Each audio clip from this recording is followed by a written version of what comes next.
मैं राजस्थान और पाकिस्तान को छोड़कर हिंदुस्तान से भूख रहा हूँ।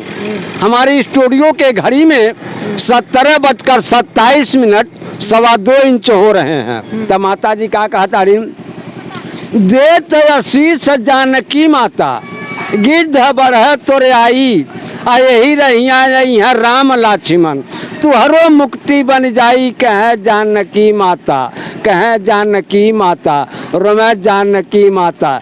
जय किसान जय जवान। नेताजी के प्रचारे में गांव गांव हम पर्ची कटली और सगरो दलाल हेलुआ पूरी खैले हम भूजा खा के दिन कटली। अरे बाबू, अनपढ़ जनता के नेताजी फुसला के ले लेला वोट, गईले लवट के अइले नाही टांग टूटल के लागल चोट। अरे बाप रे, इतना कविता धैले बा चाचा। रतिया भर नहीं बुलाईबा? नहीं, रात भर बोलबा तब नहीं। बैठा चाचा। नहीं हम बोल पाए। अच्छा, खड़ा बोला नचावे कुदावे के चारी ओर। तो कविता बढ़िया वैसा सुना दे एक तो। सुनावा चाचा, जौन मन करे तो सुनावा। चाहे लड़की के मानल जा चाहे लड़का के मानल जा। कहला छटकत घूमत खाती बाटिन जैसा रुपया चानी के आ एक दिन मामर हेट होई जब जाई घमंड जवानी के। हर बोलावत आटी वो हर यही ठल जाती आटिन आ अपने मन के ओढ़े पहिरे अपने मन के खाती आटिन। अपने बस में पौले बाटिन ये भगत के ऊपर गुन्नाती आटिन। अब 5 गो बेटा बाटे 7 गो भवानी आ कहा बाबू कैसे कटी हमार जिंदगानी। अरे जोगी मोदी तो बने 5 किलो राशन देते बाटे लेकिन और चीज करतीन भुजौते बाटे। न कोरोना वाला सुई के लगवावे करतीन या केहू के भेजा ताटे। न ही कौन विधायक में हो महेंद्र पाल सिंह, वो नहीं 5 साल में एको दाई आवा ताटे जे कम से कम कुछ यहाँ आके सुनावे और कुछ जनता के बतावे हाई कार होके, लेकिन केहू नेरे नहीं आवता। अब दूसर कहाँ ले और कहानी बताए। महंगाई पे नहीं लिखले बाटा। लिखले तो नहीं बाटी लेकिन बोल जाइले अपन जहाँ से लौका लाऊंगा ले। बोलिए बोलिए, महंगाई पे बोलिए। महंगाई वाला हाँ, कड़ू तेले वाला। अरे डीजल पेट्रोल के कौन चलावे, डीजल पेट्रोल के कौन चलावे, कड़ू का तेल दादा भइल बा आ कितना गरीब जनता परेशान बा। अब कैसे अपन जीवन बितावता एकरे पर ध्यान धरे सरकार। अब आके कैसे गरीब के अपन जिंदगी बिताई है। आज जब इतना महंग डीजल पेट्रोल इतना महंग कड़ू का तेल हो जाई है।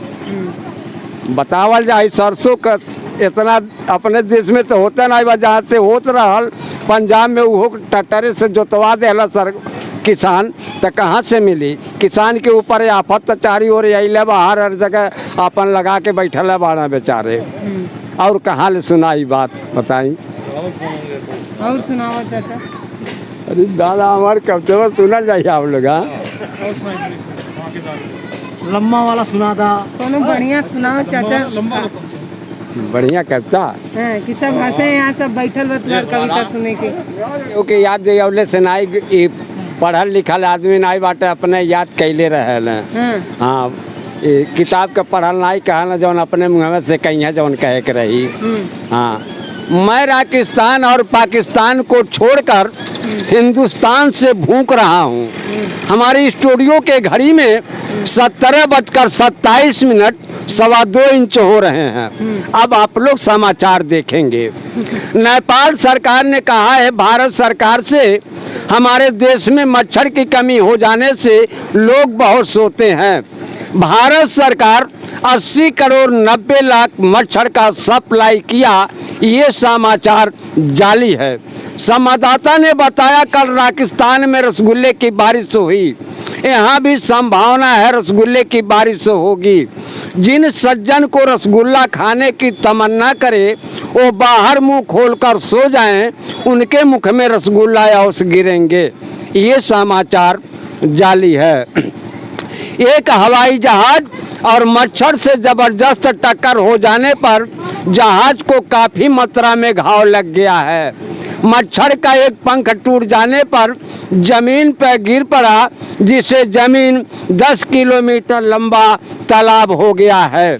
मच्छर का पंख निकलवाने के कारण अमेरिका से किरान मंगाया जाएगी, ये समाचार जाली है।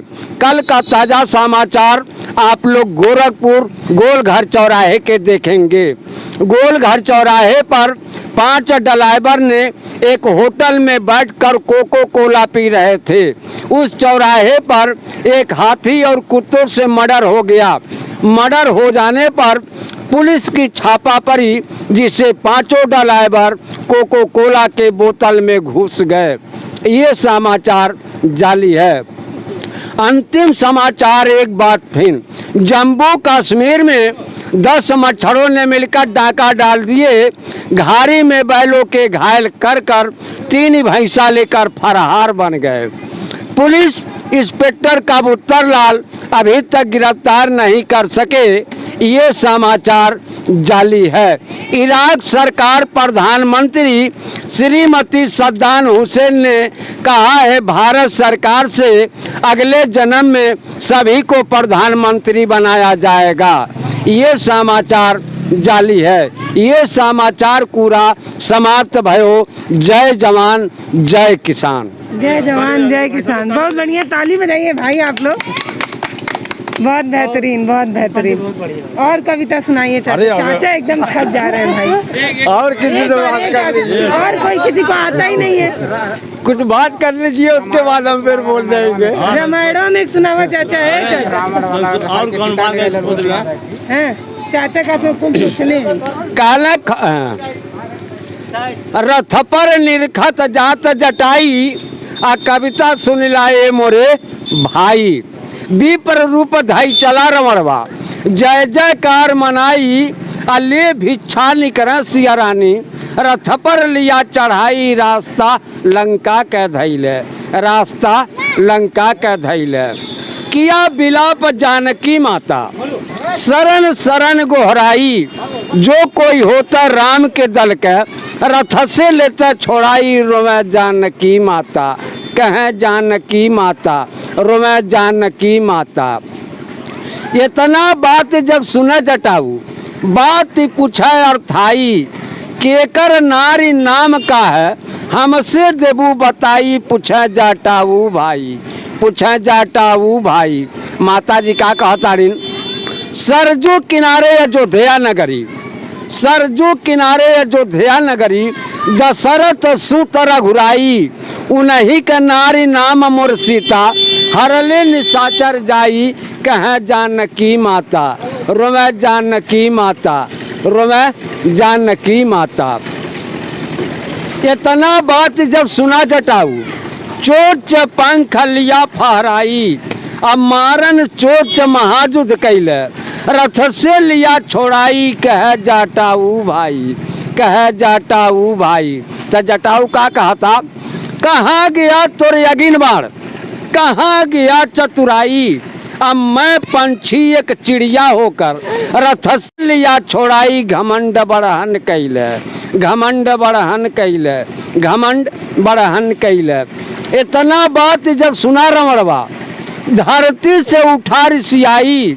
आयगिन बाण जब मारे रमणवा, चोच पंख जर जाई। रथ पे फिनो चढ़ौल, रास्ता लंका के धैल। रथ पे फिनो चढ़ौल। तो माता जी का कहता रही, देत आशीष जानकी माता, गिद्ध बढ़े तोरे आई। आ यही रहिया यहाँ राम लक्ष्मण, तुहरो मुक्ति बन जाई। कहे जानकी माता, कहे जानकी माता, रोवे जानकी माता। जय किसान जय जवान। पूरी रामायण को इन्होंने भोजपुरी में बताने की कोशिश की है। क्या कह रहे हैं? क्या कह रहे हैं? कविता के रूप में बोली। हाँ बोलिए बोलिए एकदम। कहा था ना, बंद कर दी, बंद कर दी। बंद कर बाबू। अनपढ़ जनता के, अनपढ़ जनता के नेताजी फुसला के ले लेला वोट। गईला लवट के अइला नाही, टांग टूटल के लागल चोट। वाह गजब। नेताजी के प्रचारे में गांव गांव हम पर्ची कटली आ सगरो दलाल हेलुआ पूरी खैले हम भूजा खा के दिन कटली। अरे बाबू, अनपढ़ जनता के नेताजी फुसला के ले लेला वोट, गईले लवट के अइले नाही, टांग टूटल के लागल चोट। तो नेता लोग का यह काम है। हाँ उसके बाद का कही। हाँ तू लिखला है का ये कविता? अरे हम तो अनपढ़ हैं, जौन देखी ला आखिर तू बना ले ना। हाँ। हाँ कोरोना वाला बनौले तू एक कड़ी। सुनावा सुनावा। कोरोना वाला सुना दे। हाँ। कहला खटिया टूटल, मचिया टूटल, टूटल मच्छरदानी। हाँ। आ चीन देश से चलल वायरस, देश में हुआ परेशानी, मामला गड़बड़ भइल, बीमारी बढ़हन अइल, बीमारी बढ़हन अइल। जय हो जोगी, जय हो मोदी, जय कोरोना महाराज। जय हो जोगी, जय हो मोदी, जय कोरोना महाराज। अब मास्क लगा के दूरे बैठा बोला है मोदी सरकार, जबाना ऐसन अइल, बीमारी बढ़हन अइल, जबाना ऐसन अइल। बहुत बढ़िया चाचा। हमारे क्षेत्र में प्रतिभाओं की कमी नहीं है, बस ज़रूरत है उन्हें खोजने की, खंगालने की और उन तक पहुंचने की। सोशल मीडिया एक बेहतर प्लेटफॉर्म है, ये लोगों तक पहुंचता रहता है जो लोगों को उनकी प्रतिभा दिखाने की कोशिश करता है। और आप तो जानते ही हैं कि हम क्षेत्रीय मुद्दों पर बात करते हैं, गांव देहात जाते रहते हैं। तो आज भी हम एक ऐसी जगह आए हैं, ये गांव का नाम है अशरफपुर। अशरफपुर। अशरफपुर हाँ। हाँ। और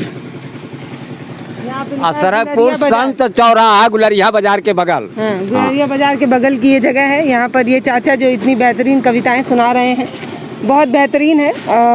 और अगर आप सुनना चाहें तो आप भी यहाँ पर आकर सुन सकते हैं और वीडियो का कमेंट बॉक्स खुला है, आप वहाँ पर अपनी प्रतिक्रिया दे सकते हैं। अभी चाचा को और परेशान करके बोलते हैं कि और सुनाए। एक चाचा एक ठोक सुनाओ चाचा।